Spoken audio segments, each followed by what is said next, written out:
Breaking আসছে এই মুহূর্তে বাংলাদেশ থেকে সেই খবরের দিকে আমরা নজর রাখবো, যেখানে বাংলাদেশে নিষিদ্ধ নয় ইসকনকে নিষিদ্ধ করা নিয়ে আলোচনা নয়, আর এখনই আলোচনা করবার সময় নয়। হাইকোর্টে জানিয়েছেন অ্যাটর্নি জেনারেল। আদালতের হস্তক্ষেপের প্রয়োজন নেই সাফ জানিয়ে দিল বাংলাদেশের হাইকোর্ট। আর এই বিষয় নিয়ে আরো একটুখানি জানবার চেষ্টা করি, আরো স্পষ্ট করি আপনাদের সামনে যে গোটা বিষয়টা আলটিমেটলি কি ঘটছে পড়শি দেশ বাংলাদেশে।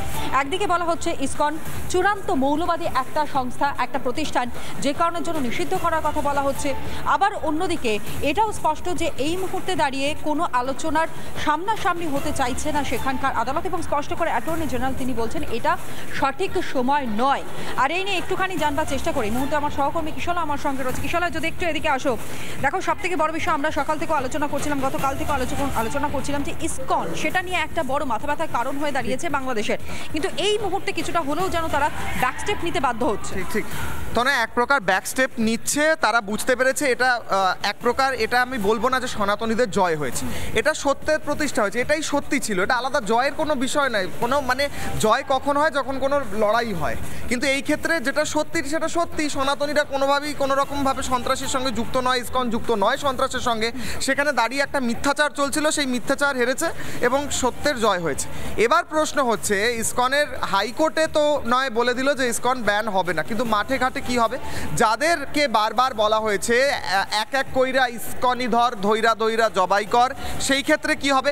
আমরা এই মুহূর্তে খবর পাচ্ছি যে প্রধানমন্ত্রী নরেন্দ্র মোদী এবং এস জয়শঙ্কর বিদেশমন্ত্রী, তাদের মিটিং হয়েছে, সেই মিটিং শেষ হয়েছে এবং মিটিংয়ে বাংলাদেশ ইস্যু, বাংলাদেশের বিষয়, হিন্দুদের এই মুহূর্তের পরিস্থিতির বিষয় এবং ইসকনের বিষয়, সমস্ত কিছু নিয়ে যা পরিস্থিতি সব কিছু নিয়ে আলোচনা হয়েছে বলে আমরা সূত্রের মারফত খবর পাচ্ছি। এটা যেমন একদিকে আমরা খবর পাচ্ছি, অপরদিকে আরও একবার বাংলাদেশ ইস্যু নিয়ে বলতে গেলে চিন্ময় কৃষ্ণপ্রভু এখনও জেলে রয়েছেন, এখনও ধৈরা ধৈরা জবাই কর ইসকনিদের এই কথা চলছে, এবং তনয়া তারই সঙ্গে সঙ্গে এখনও রাস্তাঘাটে মাঠে ঘাটে হিন্দুদের ওপর অত্যাচার চলছে, হিন্দুদের বাড়িতে অ্যাটাক চলছে।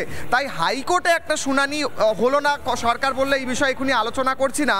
এই বিষয় যদি তারা ভাবে আইওয়াশ করে সবাইকে ভুলিয়ে রাখবে যে দেখো ভাই বাংলাদেশ সব ভালো রয়েছে, হয়তো ইউনূস সরকার ভুল করছে। একদমই তাই। কোথাও গিয়ে সত্যিই হয়তো ইউনূসের সরকার তারা ভুল করছে, তার কারণ কোনোভাবে যারা বাংলাদেশে বসবাসকারী আদি বাসিন্দা তাদেরকে সরিয়ে দিয়ে একটা রাষ্ট্র গণতান্ত্রিক ভাবে চালানো, সেটা খুব একটা বেশি সহজ হবে বলে মনে হয় না, যে কারণের জন্য বারংবার সোচ্চার হচ্ছেন বিভিন্ন সমাজের বিভিন্ন স্তরের মানুষজন, নাগরিক সমাজে তারাও সোচ্চার হচ্ছেন। এবং সব থেকে বড় বিষয় যে কিশোরের কাছে আমি আরও একবার যাবো, যেমনটা তুমি বলছিলে যে ইতিমধ্যে বিদেশমন্ত্রী এস জয়শঙ্করের সঙ্গে মিটিং করেছেন প্রধানমন্ত্রী নরেন্দ্র মোদী। দেখো, আমরা এই কথাও জানিয়েছি 68 জন যারা প্রাক্তন বিচারপতি ছিলেন এবং একই সঙ্গে আধিকারিক অর্থাৎ প্রশাসনের উচ্চ পদে ছিলেন, তারাও পর্যন্ত চিঠি দিয়েছেন যাতে কেন্দ্রের তরফ থেকে একটা হস্তক্ষেপ করা হয়। এবং তারপর আজকের এই বৈঠক, এটা কতটা তাৎপর্যপূর্ণ হয়ে দাঁড়াচ্ছে? দেখো, এই মুহূর্তে যে বৈঠক, উচ্চ পর্যায়ের বৈঠক, প্রধানমন্ত্রী নিজে ছিলেন, এর চেয়ে উচ্চ পর্যায়ের কি হতে পারে, এবং জয়শঙ্কর নিজেও ছিলেন বিদেশমন্ত্রী। এই বৈঠকে আমরা সূত্র মারফত খবর পাচ্ছি, কারণ এই বৈঠকগুলো অত্যন্ত হাই প্রোফাইল বৈঠক এবং অত্যন্ত কনফিডেন্সিয়াল হয়, এই বিষয়গুলো যা আলোচনা হয় সেখানে আমরা সূত্র মারফত খবর পাচ্ছি সেই বৈঠক শেষ হয়েছে এবং বৈঠকের মধ্যে ডিসকাশন হয়েছে, আলোচনা হয়েছে বাংলাদেশ ইস্যু নিয়ে, আলোচনা হয়েছে ইসকন নিয়ে, আলোচনা হয়েছে হিন্দুদের পরিস্থিতি নিয়ে, সমস্তটা নিয়ে আলোচনা হয়েছে, আলোচনা হয়ে গিয়েছে, সিদ্ধান্ত হয়ে গিয়েছে। সোর্স বেসড সূত্র মারফত এই খবর পাওয়া যাচ্ছে এবং সূত্র মারফত খবর, সেই সিদ্ধান্ত অত্যন্ত কঠোর, বেশ কিছু সিদ্ধান্ত হয়ে থাকতে পারে।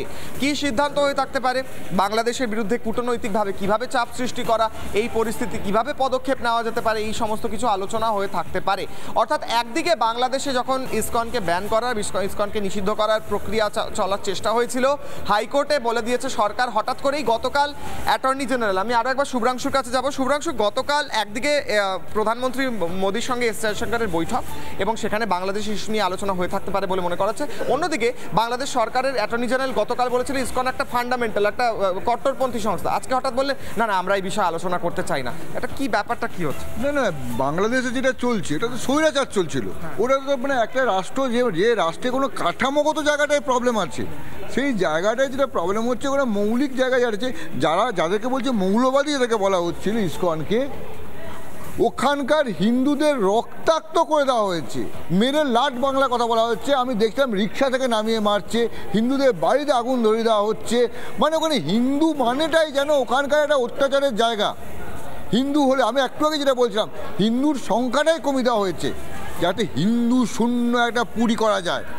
বাংলাদেশ একটা হিন্দু শূন্য পুরী, সেই জায়গায় দাঁড়িয়ে চিন্ময় প্রভু কিশলয়, চিন্ময় প্রভু যেটা করেছিলেন, হিন্দুদের বলেছিলেন তোমাদের উপর যখন অত্যাচার হচ্ছে সেই অত্যাচারের জায়গায় তোমরা প্রতিবাদ করো। আর এটাতেই গোসা হয়ে গেছে। কাদের গোসা হয়েছে? বাংলাদেশের সংখ্যাগুরুদের অনেকাংশের, এবং তারা সেই জায়গায় ঝামেলা শুরু করেছে। এবং ঝামেলা শুধু নয়, যে চিন্ময় প্রভুকে ভুয়ো মামলা দেওয়া হয়েছে।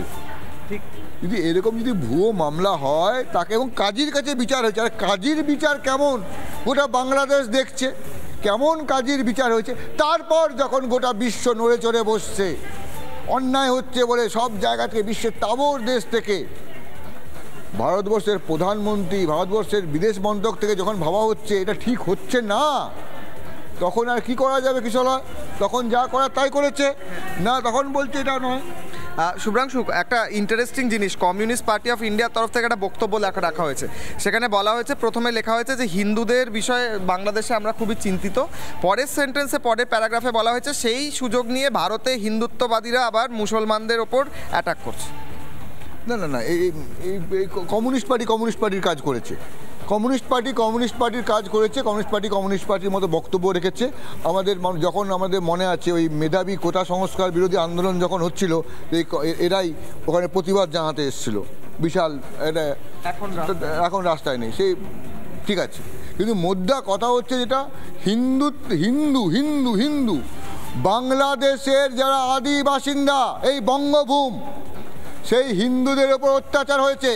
হিন্দুরা রক্তাক্ত হয়েছে। যেখানে সহাবস্থানের কথা বলে, হিন্দু কথা যেখানে সহাবস্থান সবাইকে নিয়ে চলার কথা বলে, সেই হিন্দুদের উপর অত্যাচার হয়েছে কিশলয়। হিন্দুদের রক্তাক্ত করা হয়েছে, হিন্দুদের মারধর করা হচ্ছে, হিন্দুদের জমিবাড়ি কেড়ে নেওয়া হয়েছে।